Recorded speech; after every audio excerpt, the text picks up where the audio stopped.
हाय, hello, नमस्कार. कशा आहात सर्वजण? मस्त ना? तर चला, नवीन एका व्हिडिओमध्ये मी सुजाता आपल्या सगळ्यांचं अगदी मनापासून स्वागत करते.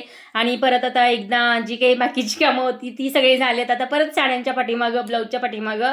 तर आता मला ब्लाऊज वगैरे शिवायचे आहेत. तर कस्टमरचे 3 ब्लाऊज शिवायचे होते आणि हे ज्या साड्या आहेत ना, तर मम्मी परवा बाजारामध्ये गेल्या होत्या आणि त्यांनी छान अशा साड्या 4-5 घेऊन आल्या होत्या. आणि कुणाला कुठली असं काही नाही. आम्ही कुणाला तिघीही अशा एकमेकींच्या साड्या वगैरे नेसत असतो. ब्लाऊज वगैरे मॅचिंग असतात थोडेफार इकडं-तिकडं आणि तिघी पण अशा एकमेकींच्या साड्या वगैरे नेसतो. त्यामुळे ह्या सगळ्या साड्या आहेत ना 4-5. तर आता पिको फॉल वगैरे करून घ्यायचे आहेत. थोडेफार ब्लाऊज वगैरे शिवायचे आहेत. आणि हे आहेत कस्टमरच्या साड्या. तर ह्याचे सुद्धा ब्लाऊज वगैरे काढून अस्तर वगैरे आणून म्हणजे आणून तयारी करून ठेवली की मग शिवायला पटकन जातं. तर सगळ्या साड्यांचे असे ब्लाऊज पीस वगैरे आहेत ना, तर ते काढून घेतलेले आहेत.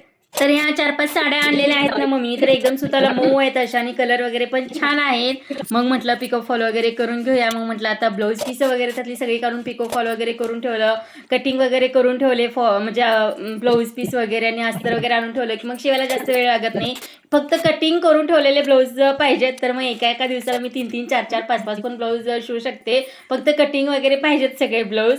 तर इथे अर्चनाला सुद्धा काम लागलेलं आहे पिको फॉलचं. त्याच्यानंतर मग सगळं ब्लाऊज पीस वगैरे काढले, अस्तर वगैरे आणायला गेलो, अस्तर वगैरे सगळे घेऊन आले. तर जेव्हा पिको फॉलला वगैरे साड्या आलेल्या असतील तेव्हाच मी सगळे मॅचिंगचे अस्तर फॉल वगैरे आणून ठेवते. आणून ठेवलं की मग कधी मॅचिंगचं भेटतं, कधी भेटत नाही. त्यासाठी मी एकदम आणूनच ठेवत नाही, नंतर लागल तसं घेऊन येत असते. तर पहिलं काम कस्टमरचं करायचं. त्याच्यासाठी मी 3च ब्लाऊज इथं आज कटिंगला घेतलेले आहेत. आणि 1-2च पेपर कटिंग काढायचे असत. मी असं पेपर कटिंग वगैरे करून ठेवत असते. पण ते 1-2 पेपर कटिंग शोधण्यासाठी सगळी मला जे काही पेपरचे कटिंग आहेत ना, तर ती बॅग सगळी ओतावी लागते. त्यातनं शोधून वगैरे घ्यावे लागतात आणि बाकीचं सगळं ठेवून द्यावं लागतं. दरवेळेस तसंच होतं. आणि हे डिझाईनचे ब्लाऊज वगैरे असलं ना तर खूप किचकट असतात, खूप वेळ लागतो. मग ह्याच्यासाठी मी पहिला अस्तर जे काही ब्लाऊज पीस आहे ना तर ते कट करून घेत असते. त्याच्यानंतर अस्तर कट करून घेत असते आणि त्याच्यानंतर हे सगळे 3 ब्लाऊज म्हणजे कट करून घेतलेत. आणि सकाळी 9:45 वाजताच मी काल 9:45 वाजता सकाळी ब्लाऊज आहे ना शिवायला बसले होते. तर इथं सगळे ब्लाऊज म्हणजे 3च शिवणार आहे.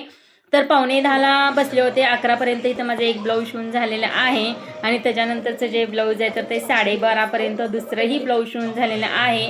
त्याच्यानंतर मग जेवायला वगैरे उठलो आणि त्याच्यानंतर मग स्वराला वगैरे शाळेतनं आणायचं, इकडे तिकडे बरीच कामं असतात. त्यामुळे त्याच्यानंतर मशिनीवर बसणं होत नाही. त्याच्यानंतर 6लाच बसले होते संध्याकाळी.